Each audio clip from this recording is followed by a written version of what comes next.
ఏపీలో హ్యాపీనెస్ ప్రాజెక్టుకు CM Chandrababu green signal ఇచ్చారన్నారు మంత్రి నారాయణ. 700 కోట్లతో హ్యాపీనెస్ ప్రాజెక్టు ప్రారంభించగా ప్రస్తుతం అది పూర్తి కావాలంటే 930 కోట్లు ఖర్చు అవుతుందన్నారు.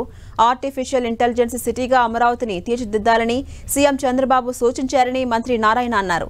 ఏఐ అమరావతి కలిపి ఇంగ్లీష్లో లోగో రూపొందించాలని సీఎం చంద్రబాబు దిశానిర్దేశం చేశారన్నారు మంత్రి నారాయణ. యాక్చువల్గా ఒక 1200 అపార్ట్మెంట్లు 1200 హౌసెస్ యూనిట్స్ కట్టాలని చెప్పి ఆ రోజు యాక్చువల్గా గతంలో అథారిటీలో పర్మిషన్ తీసుకుని దానికి ఆన్లైన్లో పిలిస్తే కేవలం ఒక గంటలోనే అన్ని ఫిల్ అయిపోయినాయి.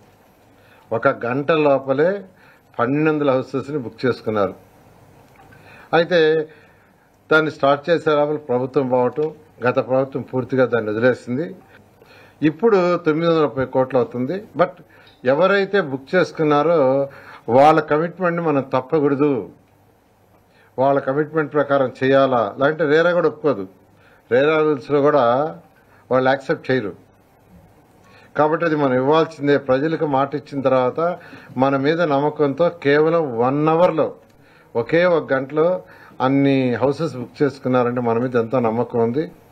కాబట్టి బర్డెన్ అయినా 216 కోట్ల అడిషనల్ బర్డెన్ అయినా పూర్తి చేయమని సీఎం గారు ఈరోజు క్లారిటీ ఇచ్చారు. దాన్ని ఇమీడియట్గా టెండర్ పిలవబోతున్నారు.